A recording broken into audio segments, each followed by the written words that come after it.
það allt of mikil áhætta að ætla að fara inn í þennan vetur með hver mánaðamóti mínus. Vegna þess að vextir eru ennþá himinháir. Við erum að borga af neyslulánum erum að borga frá 15,25% upp í 42,5%. Þetta eru vextirnir á neyslulánum í dag. Þannig að það ekkert hægt að segja, við erum bara á núlli allan veturinn, við þurfum samt að kaupa bíl í janúar.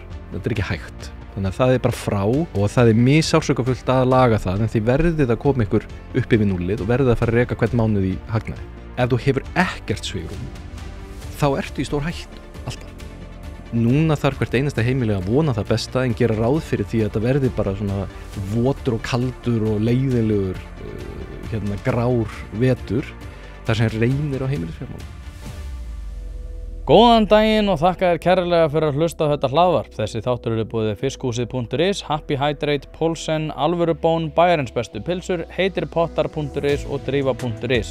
Nú ef þú ert að hlusta á þetta á almennri veitu þá getur þú að sjálfsögðu fengið þennan þátt á undan öðrum og án auglýsinga með því að fara inn á partus.is/1pæling og gerast þar áskrifandi, en þannig ert þú að styðja við það að ég skapi þetta efni og áskrifundur eru stærsta staka tekjulind þessa hlaðvarps.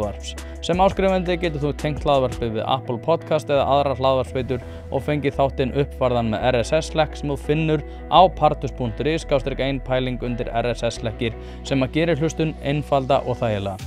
En ég vil hvetja ykkur til að segja viðskipti við samstarfsmenn mína, en þeir eru að sjálfsögðu ekki sammála mér allt, en þeir eru að stuðla að málfrelsi á Íslandi sem nákvæmlega það sem að þetta hlaðvarp snýst En myndum okkur á þættinum, gjörið þið svo vel.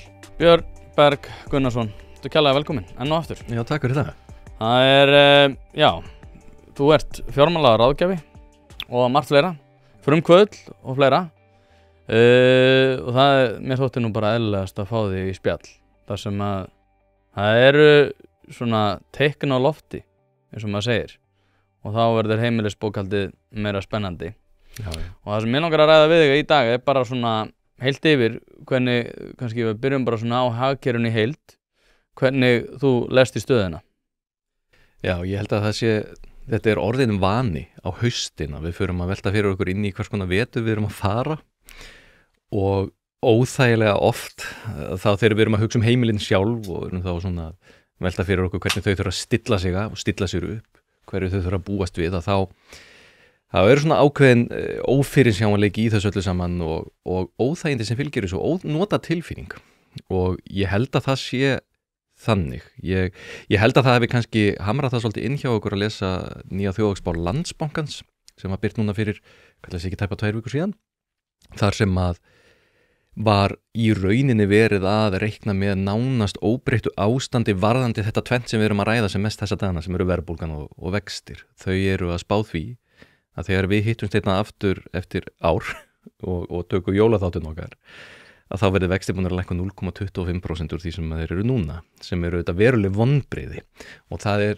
svona þetta leiðindabræði sem maður fær í munnin þegar maður les svonalagað vitandi að þetta afrakstur ákveðnar vinnu hjá þeim, þar sem þau eru að reyna að stilla upp líklegustu sviðsmynd, og þetta það sem að heimilin held ég að þurfi að þá búa sig undir, að það verði áfram dýrt að búa hérna, þar að segja, og ölliti dýrara, þar að segja að verðbólgan verði meiri en Seðlabankinn óskar sér, og að vextir verði áfram þetta háir eða ölliti læri.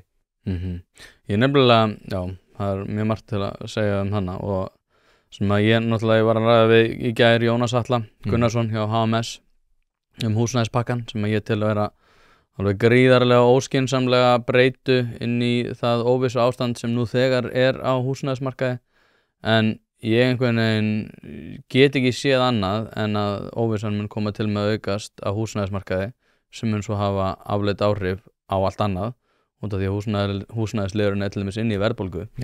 En svo ég seti þig í hitasætið í sambandi við vaxtastefnu Seðlabankans, hvort að stýrivexti sé að fara að lækka.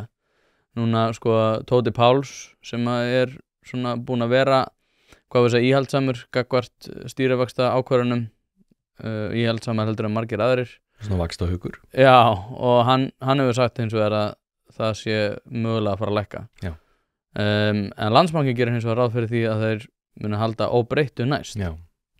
Hvernig lest þú í þetta að núna þegar að Staðan þannig að við erum að sjá kólnandi hagkerfi og Sigurður Hannesson er mjög stressaður í samtökum iðnaðarins, fólk að við erum að sjá uppsagnir.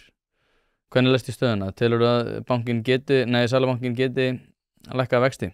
Hvorum meginn dettur þú hana meginn? Já, hann getur það alveg, en það sem að þau þurfa að gera er að reyna að leika þessa jafnvægislist sem að þeim falin, sem það að reyna að taka einhverjar ákvarðanir, hvort sem það að halda hlutunum óbreyttum eða gera breytingar og fylgjast svo með áhrifunum. Og það það sem þau eru að glíma við núna. Það má ekki gera lítið einmitt úr því, og ég reikna með að það sé þá það sem að Þórður er að vísa í, að það verður ýmislegt breyst frá síðustu vaxtaákvörðun. Heldur betur. Við höfum orðið fyrir áfalli með stóru en áföllum þó í öllum stærstu útflutningsgreinunum okkar, öllum. Orkufrekum iðnaði, ferðaþjónustu, sjávarútvegi. Við höfum fengið já, það eru þessar blikur á lofti sem þú ert að nefna. Það sem að maður hefur áhyggjur af er að það sé þá verið að búa til aðstæður að það verði loks aðstæður að noti Seðlabankans til þess að lækka vexti þegar að hagkerfið er að ýta í þá áttina. Það er að segja að við höfum þá þeirra mati svigrúm til lækkunar á vöxtum vegna einhverja annara ástæðna en við vorum að vona, sem var einfaldlega það að hagkerfi væri ennþá fínt og hér værum við fulla atvinnu og værum að halda áfram að vaksa í góðum gír, en að við næðum verðbólguvæntingum niður. Nú lítur þetta út fyrir að ætla frekar að verða þannig að það sé hægt að lækka vexti vegna þess að vera allt í kalda kóli, eða kannski ekki kalda kóli, en að þetta svona sé farið að snúa svolítið. Og það eru verstu ástæður vaxtalækkana. Það er það sem við viljum alls ekki sjá. Það er í mörgum þeim löndum sem við höfum séð halda vöxtum mjög lágum í langan tíma. Það er vegna þess að það eru örþrifa ráð til þess að reyna að knýja hagkerfið í gang. Við viljum hafa hagkerfið heilbrigt en samt lága vexti. Þannig að það eru þetta er klárlega eitthvað sem þau munu velta fyrir sér. Þetta er engi vitlýsingar sem sitja í þessari peningastefnunefnd og þau hljóta að líta á væntingar verðbólgu til framtíðar.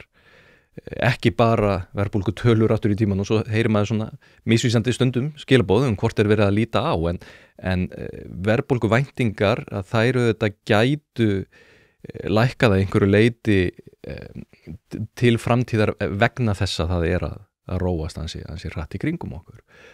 Og þá er það einmitt spurningin, held ég, hjá þeim hvað þau treysta sér í, og þá að því þú varst að tala til dæmis húsnæðispakka ríkisstjórnarinnar, og það sem að við sjáum yfirleitt er það að þegar verið er að reyna að bæta eitthvað aðeins stöðuna á húsnæðismarkaði, þá er það gert með ægilega stórum og miklum aðgerðum og kostnaðsömum aðgerðum sem að hafa kannski takmörkuð jákvæð áhrif en jafnvel mjög mikil neikvæð áhrif, sem vegna þess að þarna er verið að hlaða mjög miklu til viðbótar og eftirspurnar hliðina sem þarf enga viðbót.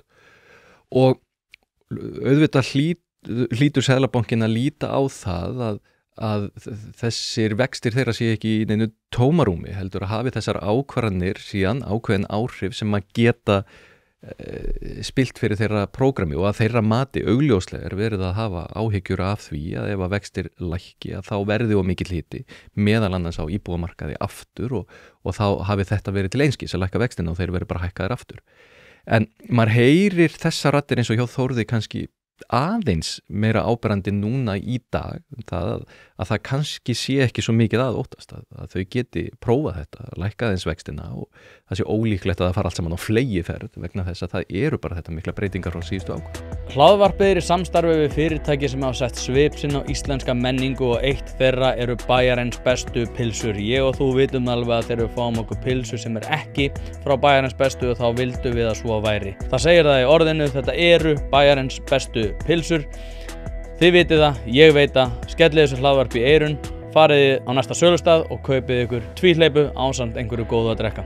Já, ég nefnilega ég pæli mjög mikið þessu út frá húsnæðismálunum og ég horfa á þetta þannig að ef við vorum að byggja svona kubbahús, að þá var svona aðeins farið að molna undan því, og ríkisstjórnin hafi ákveðið að bara taka undirstöðurnar og bara svona fleygja þeim upp í loft og vonast til að kastalinn myndi bara svona endurbyggja sig. Ég á sínu tíma þá var ég að fjárfesta í húsnæði, og ég horfði á þetta þannig að þegar ég tók lán að þá tók ég alltaf overtryggt lán til 3 ára og ég endurfjármagnaði á eins árs fresti til þess að tryggja mig alltaf 2 ár fram í tímann. Já. Og svo þegar að ástandið á húsnæðismarkaði sem að byrja svona upp úr svona falli þegar það kom mikið lægð og kom svo rosalegt uppþot þegar að leitaði upp þegar að COVID kom og aðgerðirnar út af því, og þá var ég að hugsa bara svona, þið ekki sjá hvað í gangi hérna? Og mér líður pínu eins og við séum komin aftur á þann stað. Já. Þar sem að eins og ég segi að ríkisstjórnin bara að grípa til einhvern veginn aðgerða, sumar eiga að vera eftirspurna hvetjandi en framboðshvetjandi líka, en aftur á móti þá veitum við ekkert í hvaða röð þessar breytur munu koma til með að lenda, og það þarf rosalega mikið svona að ef þá breytum, if then breytum, sem að þurfa allar að standast til þess að þetta hús byggist aftur. Og ég tel bara engar líkur á að það gerist. En í ofanalag eins og þú ert að tala þá svona ýmis, allar útflutningsgreinar, náttúrulega orðið fyrir höggi.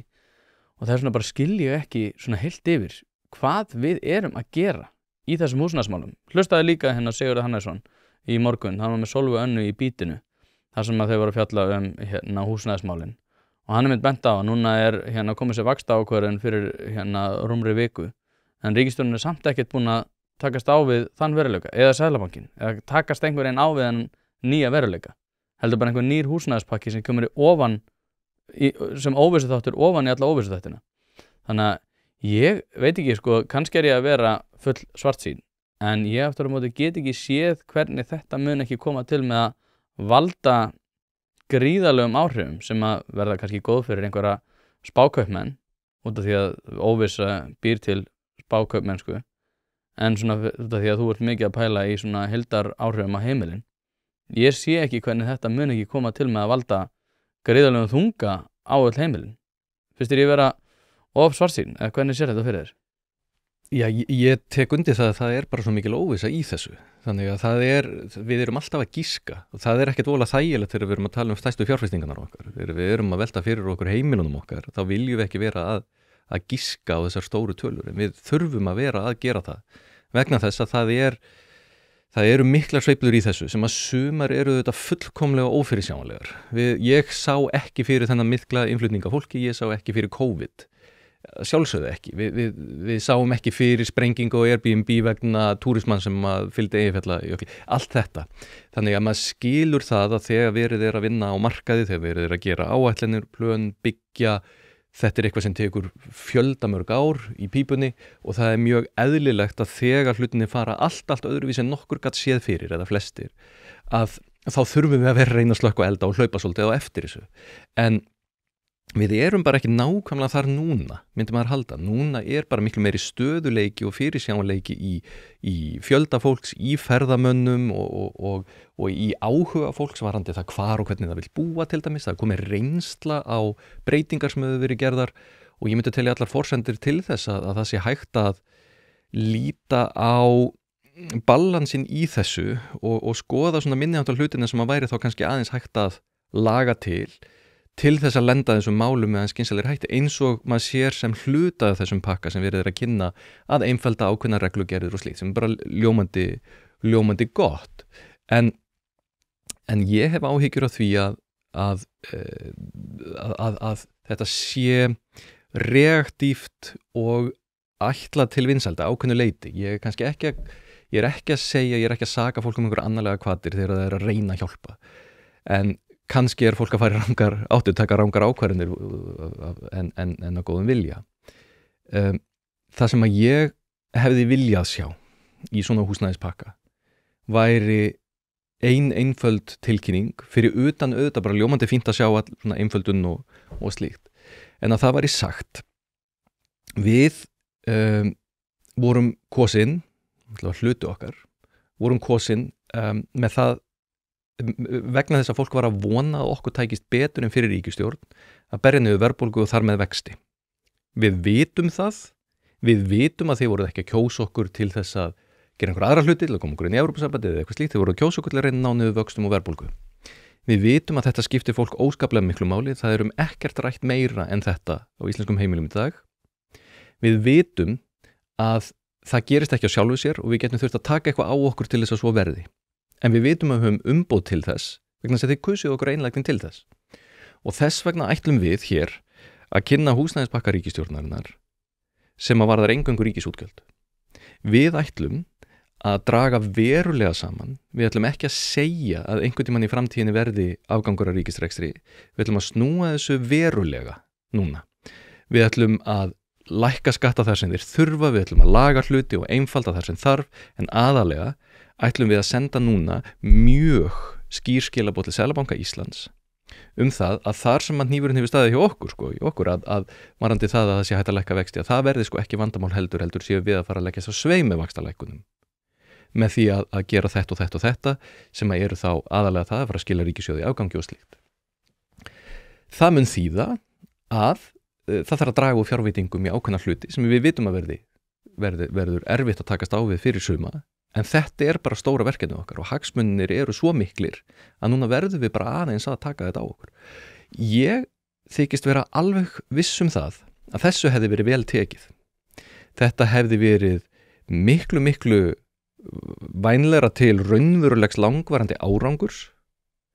Fólk hefði skilið þetta, svo hefði auðvitað barnaginn farið af stað þegar þau hefðu farið að útfæra nákvæmlega hver hefði verið að missa eitthvað, hvar hefði nákvæmlega verið skorið niður, en það hefði alltaf verið hægt að rökstyðja með þessu.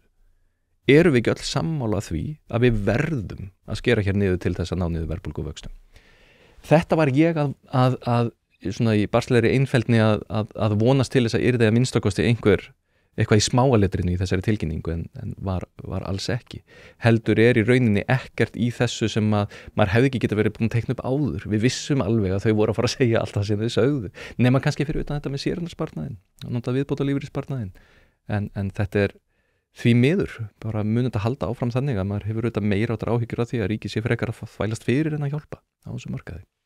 Já, mér finnst þetta mjög áhugavert og ég veit að einhver að stríða Kristrúnu Frostadóttur núna fyrir að segja að sé Kristrúna Frostaveturinn mikli og eitthvað þannig, en þetta samt mjög áhugavert það sem þú segir því að einhverju leiti þetta náttúrulega sjálfskapavíti og ég held reyndar eins og ég ræddi nú eftir að við hættum að taka upp að ég og Jónas Atli einmitt sagði við hann að það augljóst að fingraför Ingu Sæland eru töluvert rýmri og áhrifameiri heldur en Viðreisnar og Samfylkingar, og ég veit það líka að þetta var erfitt að fá þetta í gegn og þetta var erfið fæðing þessi húsnæðispakki út af því að allir vildu vera með svolítið svína putta í þessu. En eins og þú segir og út af því að við erum að tala líka vinsældir, ég hefði reyndar ekki pælt í þessu að því að núna talar til dæmis Halla Gunnarsdóttir alltaf þegar hún kemur fram svona austerity stefnu það að sé einhver svona niðurskurðar stefna sem að líti vel út en aftur á móti einhver fátæktar gildra og út af því að opinber þjónusta myndi draga svo mikið saman og að ef þú ætlar að draga saman þá það alltaf stóru póstanir eins og heilbrigðisþjónusta og menntakerfið sem þurfa að bera skarðan hlut frá því, en ég aftur á móti sammálaður í þessu að ef við tökum bara húsnæðisliðin og það sem þetta snýst að ríkisvaldi myndi einmitt segja að þeir ætla að draga sig aftur og fá fólk að borðinu sem að fara að byggja annað sem að ég reyndar skil ekki með en húsnæðispakka sem nákvæmlega það, á hverju voru ekki byggingaraðilar hafið með í ráðum. Það rosalega mikill rúllukraga fnykur af þessum húsnæðispakka út af því að það augljóslega ekki fólk sem með sigg á puttunum sem að koma að því að skapa þetta. En mér finnst þetta mjög áhugavert það sem þú segir með að draga úr út af því að það eiginlega ef við hugsum út í pólitíska leikjafræði líka þá eiginlega óumflýjanlegt að það hefði komið til með að vera vinsælt út af því að strax í kjölfari þá hefði náttúrulega Seðlabankinn verið alfarinn komið í þá stöðu hann gæti ekki réttlætt þessa stýrivaxtastefnu áfram Það hefði allavega verið töluvert erfiðara vegna þess að þeir hefðu haft sterkari rök fyrir lækkunum en fyrir svona tilkynningu. Og það mikilvægt líka eins og hefur svo oft verið tekið fram af hálfu Seðlabankans og annarra að hann auðvitað sjálfstæður í þessum ákvörðunum og hann á ekki að vera í vinsældaleit í svona löguðu, heldur hefur hann bara skýrt markmið það að verja hér verðstöðuleika og hann gerir það með þessu vaxtatæki sínu og öðrum tækjum og á takmarkað að vera reyna að hjálpa til. Hann hefur hins vegar gert það. Það svolítið áhugavert. Seðlabankinn til dæmis í COVID ákvað að lækka vexti verulega mikið, ekki vegna verðstöðuleika, heldur til þess að halda hjólum efnahagslífsins gangandi, sem mjög áhugavert. Það í rauninni kannski tengist frekar svona hlutverki þeirra sem þessi fjármálastöðuleiki frekar heldur en peningastefna. En hann grípur síðan inn í núna með aðstoð við það sem hann kallar ákveðna aðstoð við fyrstu kaupendur með því að hækka hámarksveðhlutfall upp í 90%. Þetta áhugavert að maður heyri svona ákvarðanir teknar byggða á því að þarna sé hann í rauninni þáttakandi í samfélagslegri umræðu eða eitthvað slíkt. Að í stað þessar reglur eru settar og svo hægt að sannarlega deila það hvort að Seðlabanki eigi að vera að hafa vit fyrir fólki. En ástæðan fyrir því að svona reglur eru settar hámarksveðhlutfall, þessi sérstöku lánþegaskilyrði það sem að þau setja hámark á greiðslubyrði sem hlutfall á útborguðum launum. 35%? Já, 35% hjá öllum öðrum með fyrstu kaupendum, það sem eru 40 og núna 90% veðhlutfall hjá fyrstu kaupendum og 80% hjá öðrum. Að þetta auk svona heimilda til smá sveigjanleika hjá útlánastofnunum, að þetta gert til þess að passa upp á fólk, til þess að hafa vit fyrir fólki. Að kaupa og skiptum dekk hefur aldrei verið einfaldara. Drífa.is í samstarfi við fjölda dekkjaverkstæða og alhliða lausn þar sem að þú getur flett upp þínum bíl með því að skrá inn bílnúmerið og keypt dekk í þeim verðflokki sem að hentar þínum bíl best. Nú ef þú ert í vafa dekkjastærðir þá getur þú einnig tekið mynd af dekkjunum þar sem að vefþjónustan staðfestir þetta allt við þig. Þetta kann að hljóma of einfalt til að vera satt en svona þetta nú samt. Einnig boðið upp á sérþjónustu þar sem að dekkjabíllinn kemur upp á dyrum, umfelgar, skiptir dekk og hann jafnvægis stilltur á staðnum. Eins og segið þá hefur þetta aldrei verið einfaldara og nú tíminn eins og við vitum öll. Skelltu þér inn á drífa.is og fundu bestu dekkjaþjónustuna sem hentar þér. Og þegar breytingar eru gerðar á þessu sem eru ekki rökstuddar með því að það þurfi ekki að hafa eins mikið vit fyrir fólki og áður, heldur með því að það þurfi að koma til móts við það, fólki er erfitt að kaupa íbúður og slíkt, þá finnst mér það mjög áhugavert. Mér þætti forvitnilegt að vita hvers vegna. Ég er ekki að segja þessu ósamálaði, en mér þykir það áhugavert vegna þess að Seðlabankinn í þessu ákveðna hlutverki sem honum ætlað og hann hefur síðan tekið sér að vera svona þessi aðili sem svolítið að segjast vera að passa upp á okkur. En það svo sem líka eitt sem að er áhugavert og má alveg ræða í því þegar að verið að vinna svona þess og kruss, það þar sem að þú ert með ákveðna stofnun sem kannski að reyna að passa upp á það að ungt fólk sé ekki að skuldsetja sig of mikið og svo kemur hið opinbera og reynir að hvetja til að skuldsetja sig meira. Og þetta svona þarna eru hagsmunir og ólíkar skoðanir að vegast á í þessu öllu saman en þú sér það að þegar að þessu markaði sem sannarlega mikilvægur og auðvitað þarf við opinbera að hafa einhverja skoðun á þessu og fylgjast vel með og það skiptir okkur óskaplega miklu máli en þetta mikil afskipti hins opinbera þar sem verið stanslaust með puttana í þessu að það býr til ægilega óþægilegan ófyrirsjáanleika og ég held að það sé komin tími til þess að einhver hendi upp skýrslu, að einhver fari að svona rýnum farin veg og velta því fyrir sér hver raunveruleg áhrif inngripa hins opinbera á íbúðamarkaðinn hafa verið. En svo líka bara, líka sem að mér þykir mjög mikilvægt að nefna í þessu samhengi tíðni þess hvenær hið opinbera kemur með puttana. Ég man bara, þegar Framsókn var að setja HMS á lakkinar sem að byrjaði svona svolítið brösulega en aftur á móti til ég að HMS sé allavega með upplýsingar að gera, góð stofnun. En tíðinni aftur á móti opinbera viðbragða við hinu hvað eina sem að hefur að gera með að bara við í dag erum að takast á við þennan þannig að þetta orðin svolítið bútasaumur þú gerir eitthvað og svo kemur vandamál út af því að þá ferðu í staðinn fyrir að draga úr þeirri ákvörðun að þá tökumst við á við það með nýrri aðgerð og þá erum við náttúrulega bara komin með ef við tökum svona stress þátt eða svona stressfaktor fjármagns sem hefur aðalega bundin við tíma og magn. Það er að segja, ef þú ert með mikið af fjármunum festinn í einhverju sem að þú hefur segjum að marginan þín eða þín hlutdeild sé eitthvað kringum 10% að þá það rosalega hreyfanlegt eftir því sem að magnið meira og eftir því sem að tímalengdin er meiri. Og í byggingariðnaðinum þá eru þessir tveir þættir gríðarlega mikilvægir. Og það er tíminn sem tekur það að byggja er langur og það er mikið af hlutur sem geta gerst í millitíðinni, en líka gríðarlega miklu fjármunir. Það kostar rosalega mikið að fara í stóra, ég tala nú ekki þessi stóru byggingareiti, ef við tölum Skugga og Þorgi og GG-verk og þessi sem eru að takast á við gríðarlega stóru verkefni. Það var með ótrúlega mikið af fjármagni í hlutfallslega ótrúlega langan tíma, og þá veldur maður fyrir sér, hvernig geta þeir verið að starfa þegar að tíðni viðbragða stjórnvalda er jafn mikið og raun ber vitni og í samvættu við hennan húsnæðispakka jafn veiga mikill. Þá er maður bara, hvernig á ég að gera ráð fyrir því að þessi verktakar sjá hagsmunum borgi að fara yfir höfuð í verkefni.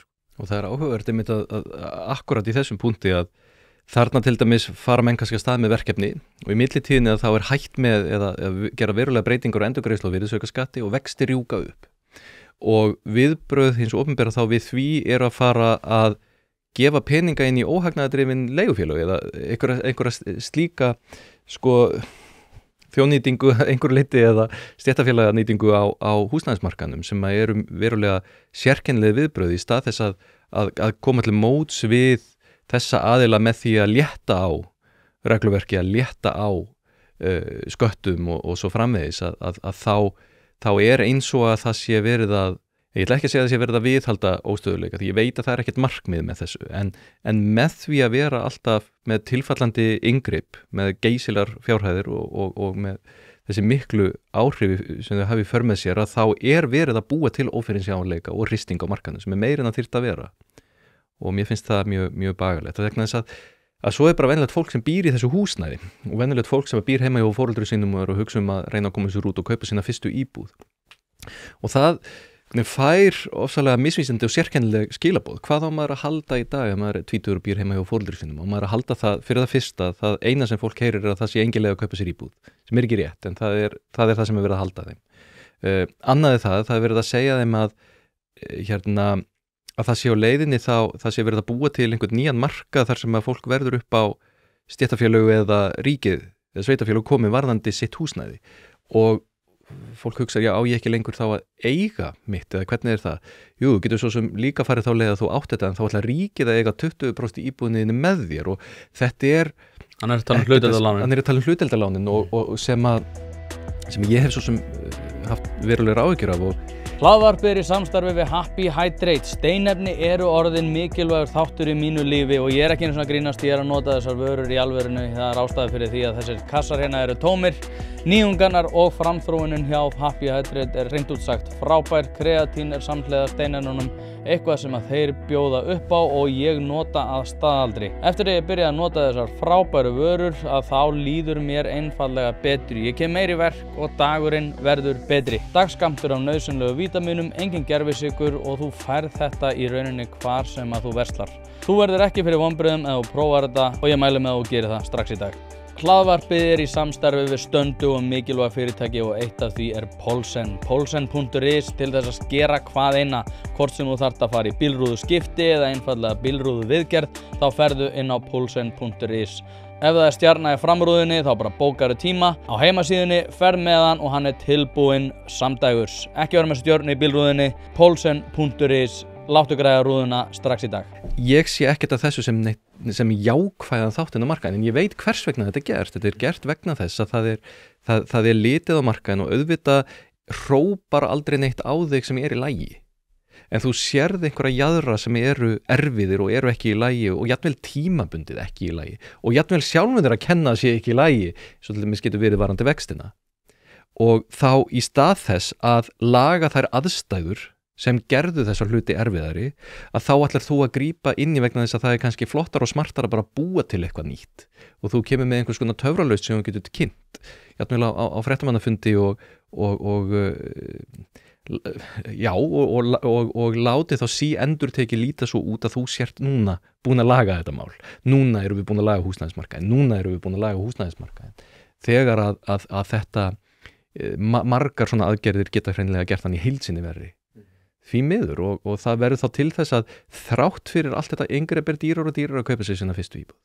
þrátt fyrir það allt saman, þrátt fyrir þetta að það sé síauknu opinberu fjármagni veitt inn í svona lagað og að þá er ójafnvægi og ófyrirsjáanleiki og það er erfitt. Ég sé þetta til dæmis núna, ég var að leika mér aðeins að því að líta á það hversu hratt þarf sá sem er að safna sér fyrir íbúð að hlaupa bara til þess að halda í við íbúðaverðshækkanir.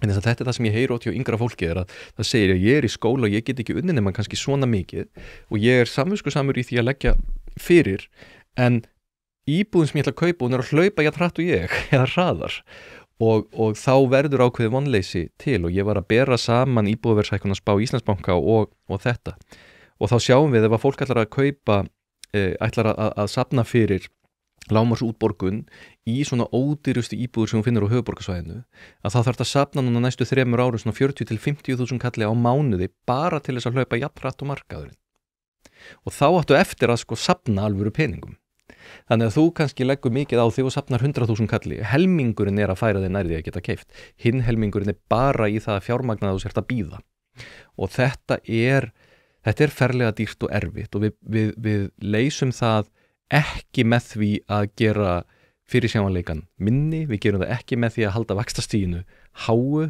að sjálfsögðu, heldur lögum við þetta jafnvel með því að frekar að færa okkur það í þá átt að gera ungu fólki auðveldara að vinna sér peninga, til dæmis bara með því þá að lækka skatta ef að fólk kýsa að vinna mjög mikið og safna fyrir íbúðum. Mögulega með því að hleypa fólki fyrr inn á markaðin eins og verið er að gera núna þrátt fyrir að það sé alltaf meiri áhætta. Það er geysilega mikill munur á því að fara inn á húsnæðismarkaðin með 15% eigið eða 10% eigið. Það er verulega mikill munur.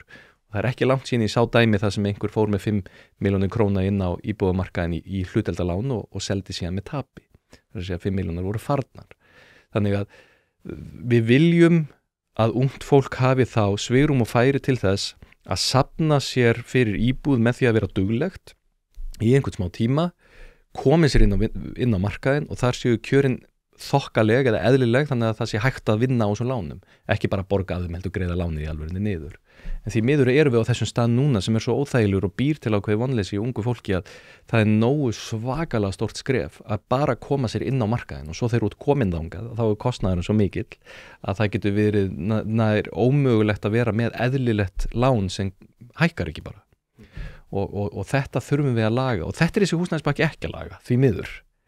Hann er ekki að hjálpa okkur við þetta. Nei, ég er reyndar sko í sambandi við unga fólki sko, ég veit, þú vilt náttúrulega ekki elda með hinga sko, en mér finnst þeir vera ungt fólk er bara allt og latt og að einhverju leiti hefur þetta með kjarasamningsgerð að gera sko, því að núna hafa kjarasamningar og núna hef ég komið að þeim núna í 2-3 skipti og fyrir ekki svo löngu þá var þetta alltaf bundið við það að fólk vildi fá stærri hlutdeild af sínu framlagi í vasan. Það er að segja að fólk vildi fá meiri pening fyrir meiri vinnu og var að berjast fyrir meiri vinnu og ungt fólk vildi bara vinna meira. En í dag þá snýst þetta aðalega það að stytta vinnuvikuna, hafa meira svigrúm til þess að koma sér í kulnunafrí. Opinberir starfsmenn geta bara sleppt í að vinna, ef þeir vilja það ekki.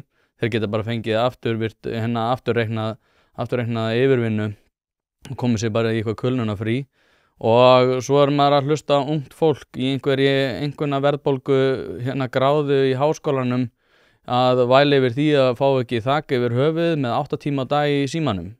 Þannig að sjálfsögðu, þú átt ekki skilið að fá ekki. Þú er bara aumingjaskapur. En ég veit að þú ert ekki að vera að taka undir þetta. En ég held að þetta sé sannarlega ákveðin breyting hjá ákveðnum hópi. En ég kannski hitti ekki alveg þverskurðin á íslensku samfélagi, ungu fólki og margir þeirra sem ég hitti sem eru ungir er harðduglegt fólk sem er að kaupa sér og það er einmitt það sem er líka áhugavert þegar við erum að skoða hlutfallið og erum að skoða tölfræðina yfir ungt fólk sem er að kaupa sér íbúðir. Það eru merkilega margir. Fólk er að ná að gera þetta, er að tróða sér í gegnum þetta, auðvitað stundum með aðstoð foreldra, stundum er fólk bara að vinna eins og brjálæðingur og kaupa en það er alveg rétt að þetta er aðeins annað vinnuseið fyrir en áður og öðrum viðbyrð. Ég meina, fólk undir 30 að fara í einhverja kulnun, hvað er þetta að grínast? Hvað er þetta að tala, þú ert ekki að fara í kulnun, þú bara skiptum vinnu og hætti að vera aumingi. Nei, þú skilur ekki áskoranir, hættu bara í símanum. Það er þín áskorun. þegar mér finnst þetta alveg ótrúlega fyndið að hlusta á einhverja unga tuðar og svo náttúrulega fólk að lobbya líka fyrir þessu að skjáir sé nú ekki vandamálið og þannig að þetta bara, eins og segi, ég skil ekki alveg út af því að samfélag sem að niðurgreiðir óskynsamlega hegðun og setur kvaðir á skynsamlega hegðun samhliða því að sannfæra ungt fólk að þurfi ekki að vinna eða nennir því ekki, það ekki samfélag sem á að búast við miklum hagvexti. Það ekki samfélag sem á að búast við góðum lífskjörum. Þannig að ef við erum að fara að sannfæra ungt fólk að það sé bara alltaf lægi að vera 8 tíma í símanum, væla yfir því að eignast ekki húsnæði í einhverja verðbólgu háskólagráðu, það bara í fyrsta lagi á ekki skila af húsnæði, en það líka að fara að minnka lífskjör þeirra sem að fyrir eru.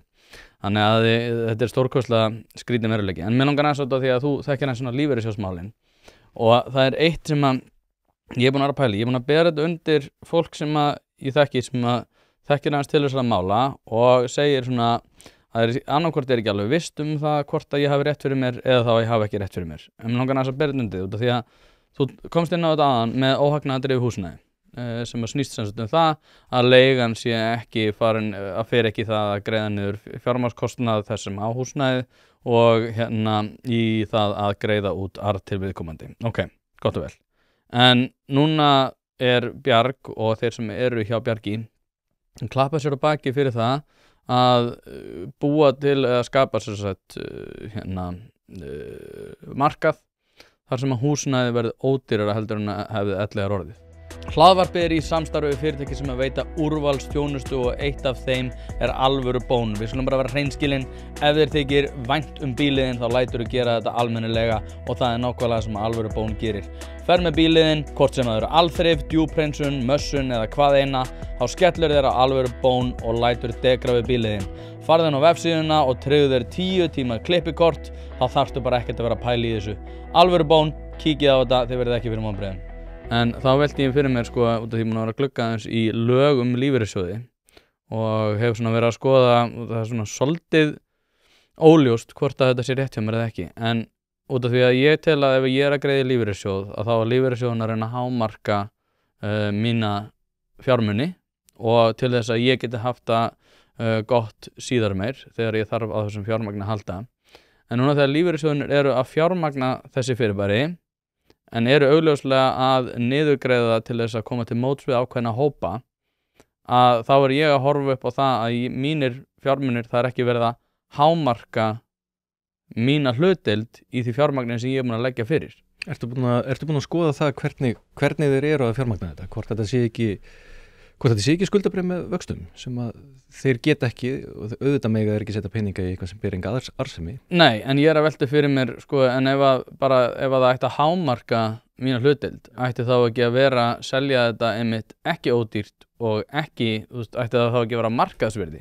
Ég held að það sé ekki viðmið hjá lífeyrissjóðnum hvað gert ekki frekar en að segjum að hann kaupir hlutabréf í fyrirtæki sem að skilar viðunandi arðsemi eða ákveðnum arðgreiðslum sem að passa inn í eignasafni hjá viðkomandi. Ég held að það sé takmarka hversu langt lífeyrissjóður myndi ganga til þess að reyna að beita öllum ráðum til að hámarka arðsemi.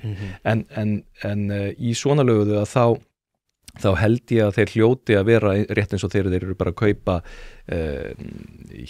sértryggð skuldabréf bankana sem eru rauninni leið lífeyrissjóða í dag til þess að fjármagna íbúðamarkaðinn. Þetta svona verið að fara fram og tilbaka, það byrjar með því að þeir kaupa bara húsbréf og svo íbúðabréf af ríkinu, síðan hrynur íbúðalánasjóður og þá lenda þeir í einhverju tómarúmi, fara að lána út sjálfir miklu meira til þess að vera með exposure á markaðinn út af eignastýringarlegum sjónarmiðum. Þannig að það er þessi eignadreifing og það er fræðin sem þeir byggja sína eignadreifing og setja eignasafna á sem að segir það á ákveðin hluta á okkar eignasafni að vera í fasteignum og vegna þess að þeir vil ekki sjálfur vera að byggja eða sjálfur vera að taka miklu áhættu að þá er besta leiðin þeirra bara fjármagna aðra sem eru að gera svona.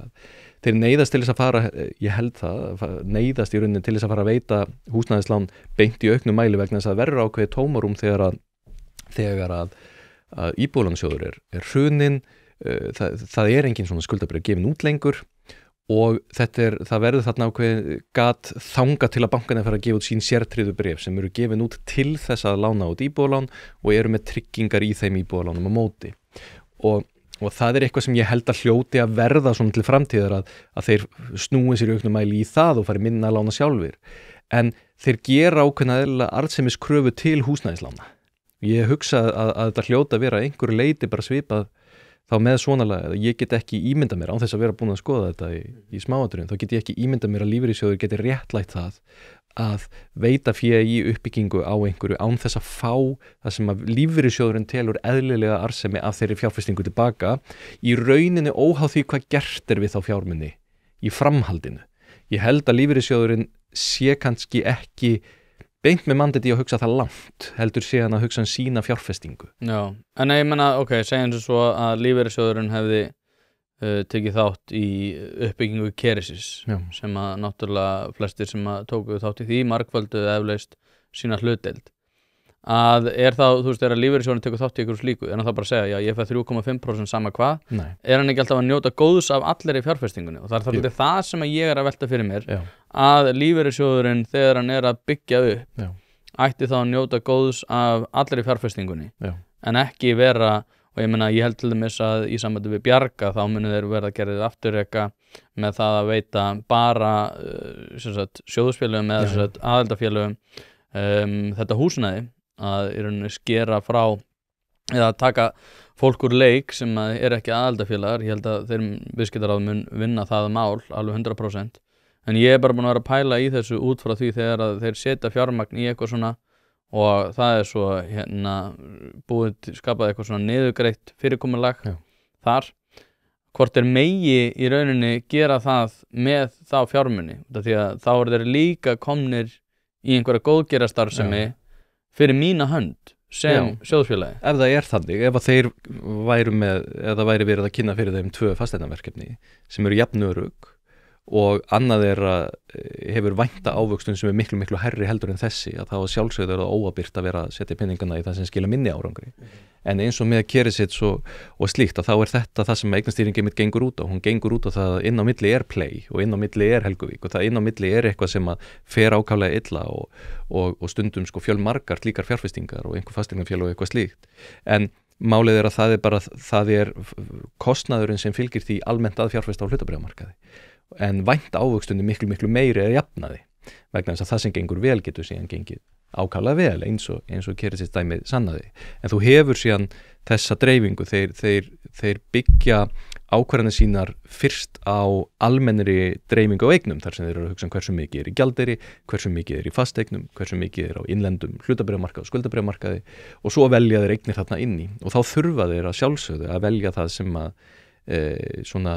þegar veginn saman líklegast til árangurs. Já, líklegast og svona þegar vegið á móti hvort öðru vænta ávöxtun og síðan áhætta að það sé það sem að skila bestum árangri að það skuli vera valið, alveg klárlega því að ég líka alveg sammálaður því og auðvitað það þetta eina hlutverk lífeyrissjóðanna að ávaxta okkar peninga vel sem betur fer vegna þess að þetta eru geysilegir hagsmunir. Já, það maður alltaf bara finnst svolítið skrítið að fólk sé eitthvað að klappa sér á baki fyrir það að taka skyldusparnað fólks og byggja húsnæði fyrir sértæka hópa. Já.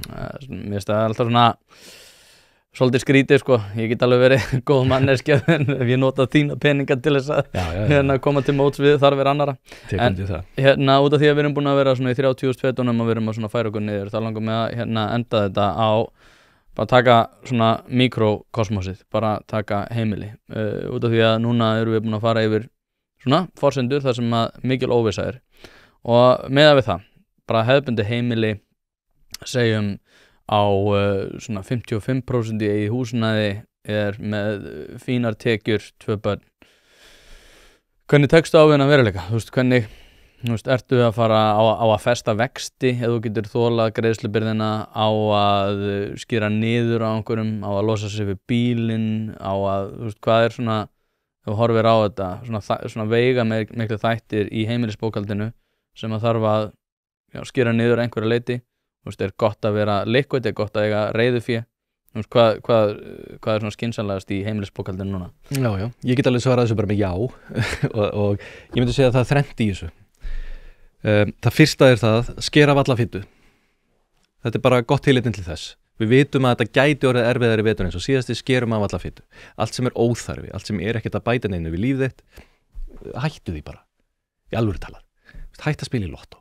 Hættu að veðja á einhverja fótboltaleiki. Hættu að panta þér eitthvað á netinu þegar þið leiðist. Eitthvað svona smottir. Hættu að panta pítsu, eigðu bara frosna pítsu í fristinu. Svona þessi litlu hlutir sem kosti ekki neitt og er engin fyrirhöfn, ekkert mál, hættu þessu bara. Og þannig er fyrsta skrefi og þetta er bara hægt að gera á 2 mínútum, ekkert mál. Númer 2, það verður að búa til svigrúm. Það þarf hvert einasta heimili að vera með svigrúm þegar farið inn í þennan vetur. Og svigrúmið þá er ég að tala um svigrúm í mánaðarlegum útgjöldum. Það er að segja að eins og planið lítur út núna, þú veist hver innkoman er, það sem fer út og er planað að fari út og stendur í þínu heimilisbókhaldi, það verður að vera minna en það sem er fyrir sjónlegt að koma inn. Þetta er algjörlega nauðsynlegt og það er allt of mikil áhætta að ætla að fara inn í þennan vetur með hver mánaðamóti mínus. Vegna þess að vextir eru ennþá himinháir. Við erum að borga, að neyslulánum erum að borga frá 15,25% upp í 42,5% af neyslulánum. Þetta eru vextinir á neyslulánum í dag. Þannig að það er ekkert hægt að segja, við erum bara á 0 í allan veturinn, við þurfum samt að kaupa bíl í janúar. Þetta er ekki hægt. Þannig að það er bara frá og það er misársökufullt að laga það, en þið verðið að koma ykkur upp yfir 0 og verðið að fara að reka hvern mánuð í hagnaði. Þriðja, sem er jafnvel það mikilvægast á öllu, er það að það þurfa allir, og ég hef mikið verið að tala fyrir þessari spurningu og henni sé svara á ykkur einasta heimili. Hvað ætlum við að gera ef? Þetta er það mikilvægast að því öllu. Á ykkur einasta heimili að þarf fólk að segja, hvað ætlum við að gera ef ég missi vinna? Í alvöru. Og þegar við getum kannski ekki alveg svaraði strax vegna þess að við þurfum þá að segja, hvað gerist ef ég missi vinna? Ok, fæ ég einhver atvinnuleysisbætur, hvernig verður þetta? Er ég komin í aðra vinnu strax með þetta saman, er þetta ekkert mál? Eða er hætta á því að í töluverðan tíma eða til framtíðar verður tekjunum minna lægri en þær eru búnar að vera. Hlaðvarpið er í samstarfi við heitirpottar.is, hvort sem þið vantar saltvatnspott, hitaveitupott, kaldan pott, sánuklefa eða hvað eina í heita pottinn, þá ferð þú inn á heitirpottar.is og lætur græja þig. Þjónusta og uppsetningum all land og nú er jafnvel hægt að fá sér smíðaðan sánuklefa, þar sem að þú færð sánuna nákvæmlega eins og þú vilt hafa hana. Það er ekki hægt að setja verðmið á heilsuna eða samverustund með fjölskyldunni og því er mikilvægt að huga að báðu og það er nákvæmlega það sem að heitirpottar.is auðvelda þér að gera. Hvort sem þú ert að endurnýja gamla pottinn eða gera þetta frá grunni, þá getur þú sendt skilaboð á netinu eða bara einfaldlega kíkt í verslunina að Fosshálsi 13 en þar er opið alla virka daga milli 10 og 17 og á laugardögum milli 10 og 14. Ekki drolla við þetta, þú veist að þið langar í heitan pott og sánu heimtíðin, heitirpottar.is græja þetta fyrir þig. Ok. Þetta getur líka verið, veistu, hvað ef við eigum bara allt í von á barni? Í alvörinni. Hvað ef? Hvað ef vextir hækka á lánunum okkar? Hvað ef bíllinn bilar? Hvað ef eitthvað vinnutæki sem ég stóla á til þess að skapa með tekjur bilar eða eyðileggst? Og við setjum upp þennan lista og við setjum krónutölu á það hvað þetta mun kosta. Og við erum að fara inn í vetur þar sem að við getum ekki stóla á það að það verði að í rauninni einhvers konar launahækkanir eða hagvöxtur eða einhverju galdrapinningar og hinnum ofan komið til með að redda þessum málum. Heldur verðum við að vera búin að svara þessu líka varðandi það sem er jákvætt. Hvað ætla ég að gera ef vextir lækka? Hvað ætla ég að gera ef greiðslugeta mín eykst? Það eru 4 mánuðir eftir af þessu bílaláni, þegar ég er búið með það og losnar 60.000 kall á mánuði, hvernig ætlum við að nota þennan 60.000 kall? Að ræða þetta þýðir að við erum miklu skynsamari í svarinu okkar en þegar við þurfum að kljást við þetta akkurat þegar það kemur. Og það sem maður sér á öllum samantættum og rannsóknum á því hvað gerist þegar að minniháttar breytingar verða á fjármálum fólks eins og til dæmis þegar þau eru að færast til betri vegar, hvað er það sem gerist við vaxta lækkanir? Fólk verður yfirleitt að eyða meiri peningum. Hvað er það sem gerist við launahækkanir? Fólk verður að eyða meiri peningum. Það er komið á dýrari bíla, það er komið á dýrari hótel í útlöndum, það er farið að panta sér 8 pítsu. Þetta er ekkert að þessu bætir hamingju fólks. Þetta gerist bara allt í einu vegna þess að við erum öll upptekin við eitthvað allt annað. í alvörinni, við erum bara upptekið við vinnun okkar og horfa sjónvarpið og hvað þetta alveg börnin okkar og þegar að einhverja svona breytingar verða þá bara verður eitthvað sjálfvirkt til í heimilisbókhaldinu. Við sáum þetta við vaxtahækkanir og mörgum heimilum var það þannig að fólk bara tókst á við þetta. Það var dýrara að borga húsnæðisláninu og þá bara einhvern veginn aðlöguðust heimilisfjármálin að þessu, en því miður að þá það oft þannig að ef að svona meiri áttar breytingar verða og fólk ekki undirbúið að þá getur það verið verulega sársökafullt vegna þess að það var ekkert svigrúm til staðar. Þannig að þegar við höldum áfram með svona pælingu og við segjum tökum bara eitt dæmi, hvað ef við eigum von á barni og við erum með húsnæðislán og það engilega komst til dagmömmu, það við kannski vitum að við þurfum bæði að taka okkur eitthvað fæðingarólof, við vitum að tekjurnar verður töluvert lægri, ef við erum að reka okkar heimili á núlli núna og við erum með bílalán og við erum með húsnæðislán sem við getum svo sem kannski ekkert laga neitt að ráði, hvað ætlum við að gera? Og þá getum við hugsa, heyrðu, þá erum við alltaf að koma með plan sem við ætlum að fylgja þegar það kemur, en við munum sennilega þegar við ræðum þetta átt okkur á því að við þurfum að koma okkur í aðeins betri stöðu. Og þetta oft gulrótin sem fólk þarf við að sparki í rassinn til þess að taka aðeins til. Og það sem ég sé að gengur upp hjá fólki, raunverulega bara hjá venjulegu íslensku fólki að gengur upp, það bara að skrifa þessu hluti niður. Það að halda einhvers konar heimilisbókhald. Á blað og penna í Excel-skjali í skjalinu hjá umboðsmanni skuldara bara fyndu þér eitthvað, halda einhvað smá heimilisbókhald og planaðu eitthvað. Vegna þess að það þetta mjög misjant svigrúmið sem fólk hefur. En ef þú hefur ekkert svigrúm, þá ertu í stór hættu, alltaf.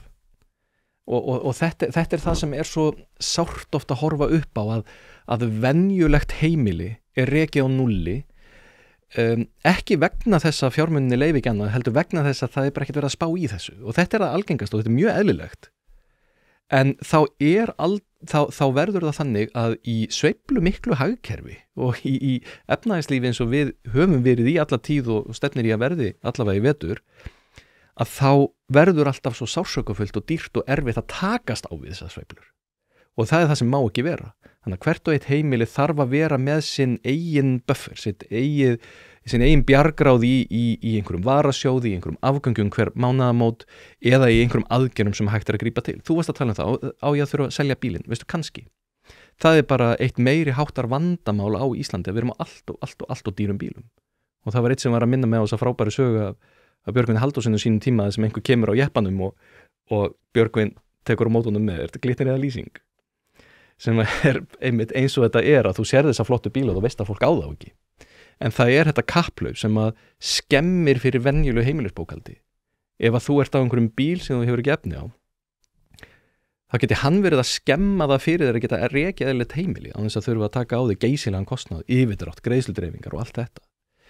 Þannig að ég held að það sé alltaf tillit til þess að reyna að laga þessu hluti, en núna þarf hvert einasta heimili að vona það besta en gera ráð fyrir því að þetta verði bara svona votur og kaldur og leiðilegur grár vetur þar sem reynir á heimilisfjármálin. Þá velti ég þetta því að þú náttúrulega ert í þínum fílabeinsturni að tala það að þetta sé bara einhver raunveruleiki. Ég meina, ég nýti Singles Day, ég nýti Black Friday til að kaupa jólagjafinnar. Ég tel mig bara að gera þetta skynsamlega. Þú vilt náttúrulega að ég búi í einhverju strípaðri, fókældri íbúð og borði hafragraut í öll mál og taki bara strætó í staðinn fyrir að nota mína peninga sem ég búin að vinna gríðarlega mikið fyrir til þess að kaupa mig kannski aðeins flottari bíl og hafa aðeins betur fá aðeins betur í matinn og fá mér gott í matinn og ef þú ert í plúsum mánaðamótin, þá skaltu gera þetta. En hversu langt ætlar að ganga á það að lifa þínu lífi ekki? Við fáum þetta eina líf, við vitum ekkert hvenær við förum hérna frá þessari jörð. Það alltaf hægt að hugsa að maður þurfi einhvern veginn að vera á öllum strípuður líferni á alla kanta. En heldur að ég sé að tala um það? Vegna þess að það sem ég að tala um oft munurinn á ég ofta að tala um það hvort þú ert 1 mánuð undan eða 1 mánuð eftir með þín fjármál og þannig eru svo mörg heimili rekin, þau eru kannski 1 mánuð eftir. Hefurðu farið á Sushi Social? Já. Hefurðu séð hvað mikið, og það vorum að tala um hvað ungt fólk latt sem náttúrulega staðreind. Mikið ungu fólki sem bara rétt skriðið við tvítugt með bara einhver svona sushi veislu fyrir fram að sig og ég hugsa alltaf bara svona þegar ég var rétt skriðin yfir 20 þá bara hefði mér ekki dottið þetta í hug. Nei. Það galið. Já, bara rista bara með osti. Að kaupa eða selja húsnæði er ein stærsta ákvörðun lífsins. Þess vegna skiptir máli að hafa ekki bara sölumann heldur ráðgjafa þér við hlið. Hlaðvarpið fjallar mikið húsnæðismál og því er það í samstarfi við þá færustu í geiranum hjá fasteignasölunni Pálsson. Pálsson fasteignasala leggur áherslu á persónulega þjónustu, fagmennsku og gagnsæi. Notast er við sérstaka ferla sem að tryggja það að bæði kaupendur og seljendur vita upp á hár hvernig að þessu er staðið. Allt frá undirbúningi myndatöku til loka sölunar. Boðið upp á fría ráðgjöf og verkfæri eins og eignavakt.is sem sér til þess að þú missir aldrei af réttu eigninni og verðmat.is sem hjálpa þér að taka upplýsta ákvörðun verð. Heimsæktu pálssonfasteignasala.is og fáðu þína persónulegu ráðgjöf strax í dag. En nei, ég er alls ekki að tala það, sko, einhvern tímann, kannski var ég aðeins svo harðorður þegar ég sagði, en ég var einhvern tímann þá fekk ég þessa sömu spurningu eða svipað orðað sem þetta, en maður lifir bara einu sinni. Þegar fólk farið að tala þannig þá hef ég verulegar áhyggjur. Ég raunverulega að gera það vegna þess að það sem þetta þýðir er að þú ert búin að gefast upp og þú ert að reyna að rökstyðja fyrir sjálfum við þér með því að biðja mig að segja að sé í lagi að þú talir svona. Það í rauninni það sem þú ert að gera. Þetta að sama og þegar fólk segir, já ég tók þá ákvörðun að ég lít á húsnæðislánum mitt sem leigu. Ég leigi þetta húsnæði. Þegar ég sé þetta þá fer bara einhver sírena í gang hjá mér vegna þess að ég hitti þetta fólk seinna. Ég hitti þetta fólk þegar 50-60 ára og ég sé áhrifin á því að fólk hafi gefist upp og hafi talað svona. Það sem ég er að segja er það að ef þú lifir skemmtilegu og góðu lífi og borðar ekkert sem þið vont en þetta bara skynsamur, bara skipuleggur þig, til dæmis ekki á dýrari bíl en þú getur staðgreitt. Bara þetta mun gera restina af lífið þínu bæði öruggari og skemmtilegri og þú munt hafa það betra. Ég ábyrgist það, ég lofa þér því. Ef þú býrð í því að vera alltaf í smá mínus og vera stanslaust að segja hver mánaðamót, en ég lifi bara einu sinni og þarf ég bara að búa bara með einhver rúsaperur ef að ég fer eftir því sem að Björn er að segja, að þá er það þannig að þú verður alltaf í ströggli. En ef þú ert skynsamur og býr til þetta litla svigrúm og notar það svigrúm skynsamlega að þá kemur þér á stað sem að þú hefur annars aldrei getað komist á og restin af lífinu verður skemmtilegur og ég er ekki að sjá það að þegar að fólk er skynsamt, þegar að fólk heldur heimilisfjármál að það sé eitthvað leiðilegra við það heldur en að gera það ekki. Nei, sko þetta er ótrúlega fyndið og það samfélagsmiðlar eru náttúrulega svona okkar stærsta vandamál að ég til og Már Wolfgang Miksa var hvort hann hafi ekki verið í Bítinu eða einhverjum af þessum þáttum. Hann sagði, ég veit ekki hversu mikið vísindur á baku þetta, en hann allavega kom með þá athugun sko, að þegar ungt fólk sko, gerir ráð fyrir því að komast ekki inn húsnæðismarkað og gerir ráð fyrir því að geta ekki komist inn á svona fjárfestingar einhver stað þar sem það geta fjárfest, að þá breytist neyslumynstur þeirra og þau fara einmitt í það að fara bara, ok, þá bara eins og þú ert að segja, þá gefst ég upp og neyslumynstri breytist og svo maður að sjá ungt fólk með einhverja, þú veist, rosalega flott ljós úr einhverjum svona búðum eins og, ég veit ekki hvað þetta heitir allt, snúran held ég einn heiti eða eitthvað, ég veit ekkert hvað þetta er, en allavega, með einhver svona design drastl heima hjá sér í einhverju leigueign og ég er alltaf svona, þetta getur ekki verið skynsamlegt. Og þetta, og út af því að þú varst að tala um sírenar, ég held að þetta sé orðið miklu algengara í dag heldur en að við gerum okkur ráð fyrir. Bæði það að ungt fólk eru latara og berst ekki fyrir því að reyna að fá meiri laun fyrir meiri vinnu, heldur reynir að berjast fyrir einhverjum kulunafríum, samlega einhverjum svona lobbyistum hjá þessum stéttarfélögum öllum. En samlega því, þá neyslumynstrið eitthvað sem að, og ég er ekki byggjit á neinu gögnum, ég er meira byggjit á svona tilfinningu. Eins og það sé einhver samfélagsleg krafa að eyða meiri peningum. Já.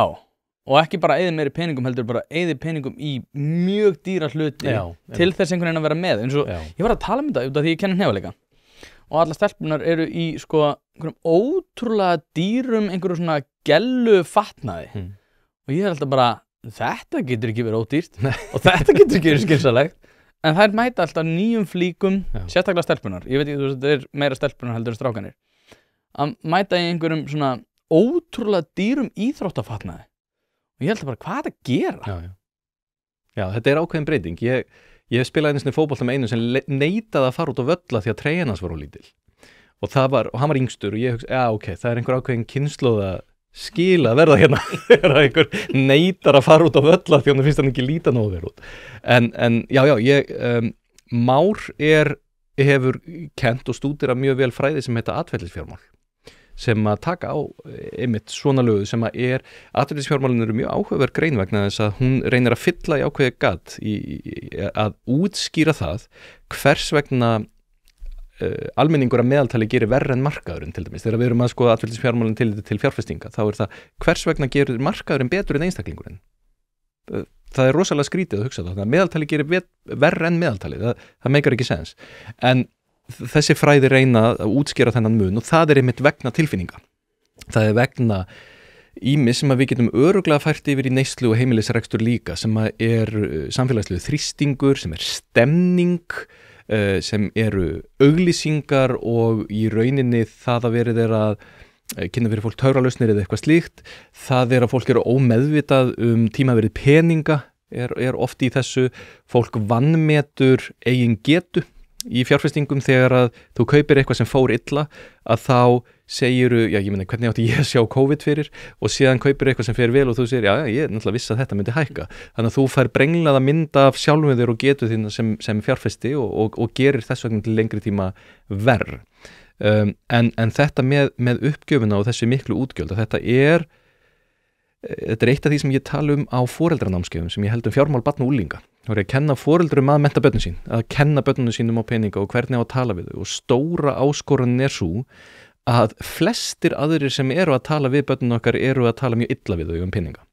Það jafningjar þeirra, fyrirmyndir þeirra, þeir sem eru ná í gegn á samfélagsmiðlum eru að tala mjög óskynsamlega peninga. Það verið að tala töfralausnir vegna þess að þær passa í stuttmyndbönd. Þær geta verið skemmtilegri, þær eru meira sjokkirandi en þær eru nánast alltaf hættulegar og jafnvel rangar. Það verið að alhæfa, þannig að það ekki verið að læra af sögunni og segja já en vegna þess að það tekur á langan tíma og það flókið. Þannig að þú leitar alltaf í það einfaldasta sem presenterað á stuttum tíma með einföldum hætti og það verið að toga krakka inn í mjög óskynsamlega fjárhagslega hegðun sem að foreldrar þurfa sína íta á móti sem það til dæmis að ég fór í bíó daginn og það voru 7 auglýsingar meðan ég var í bíó þar sem að vera að auglýsa lántöku sem mér finnst vera svolítið margar auglýsingar 7 auglýsingar og hvernig talað, það eðlilegt vegna þess að sá sem að auglýsa lán hann hefur enga hagsmuni að tala illa lánin sjálfsögðu ekki, hann bara að auglýsa sína góðu vöru fullkomlega eðlilegt og ekkert athugavert við það en þú heyrir þá ungt fólk fyrir bíó og það talar enginn lán nema jákvætt vegna þess að það það eina sem þau heyra lán það sama og varandi veðmál það enginn sem talar veðmál nema að vera að tala jákvættu veðmál og ýmislegt svona og áhættu fjárfestingar það voðalega lítið þú ert ekkert að fara að rekast á eitthvað óbúslega skemmtilegt létt hrest myndband af einhverjum sem að segja passaðu þig þú veist það bara, það ekki ég ætla að reyna að skapa nokkur já, við verum að reyna en þarna þurfa foreldri að reyna að íta eins á móti og það bara helviti erfitt sko. Það bara erfitt að vera mamma og pappi sem að þú veist, sennilega hallaræslegustu hugtök í heimi að vera að segja, þú veist viniðinir sem eru svo cool og þessi og hinir að bara passa því sem þeir eru að segja en þetta raunveruleiki sem fólk býr við þannig að einhverju leiti að þá án þess að þetta svona þetta munurinn á útskýring og afsökun sko, en það getur verið ákveðin leiti útskýring á því að ákveðin svona neyslumynstur eru í gangi að þetta það sem verið að halda að fólki og hefur fullkomlega verið normaliserað og við sjáum það líka með þetta sem að í rauninni eitthvað sem að ætti ekki að vera til ætti að vera nánast bara 0 á Íslandi en verulega stór bransi sem kauptu núna borgaði seinna sem sko, þú myndir setjast niður með hverjum sem 100% allra Íslendinga og situr á móti þeim og þeir munu allir viðurkenna það að vera sammála þetta sé vitleysa ég veit það, ég borgaði 260.000 fyrir síma sem kostaði 210.000 að því dreifði greiðslunni í 1 ár ég veit að það heimskulegt, ég veit að ég hefði ekki átt að gera þetta en af hverju gerir fólk þetta? Vegna þess að þetta hefur verið normaliserað rétt eins og bílalán eru komin á þann stað núna, þau eru algjörlega normaliserað og fólk segir, ég get ekki verið á bílnum að taka lán fyrir honum og það kannar það ekki eins og hvort að það geti það þá eða hvort að, og það veit að þetta kostnaður, veit að þetta vitleysa en af því þetta er normaliserað og horfir í kringu sig, allir gera þetta, það er engin sem tala neikvætt þetta, þá bara, ok, ég tek þátt og þetta veldur skaða til lengri tíma og fólk hefur það verð fjárhagslega. Þetta er það sem ég er að reyna í móti, þetta er það sem ég er að reyna að fá foreldra með mér í lið til þess að vera leiðilegi kallinn, en það getur verið þreytandi að vera leiðilegi kallinn. Já, það er oft nöðsynlegt. Já, það er einhver að vera hann. Já, talar jóla, já, við náttúrulega tókum fyrir þá sem hafa áhuga á jóla bókhaldi, þá tókum við þátt, ég man nú ekki, ég kannski setja hérna hliðina með númer hvað það sá þáttur var, en sá þáttur eldist örugglega vel út af því að þú getur örugglega tvöfaldað þar áhyggjur sem við höfðum þá í fyrra með daginn í dag. En Björn, þetta var hörkustuð. Takk aðeinslega fyrir að koma og þangað til næst. Já, takk fyrir.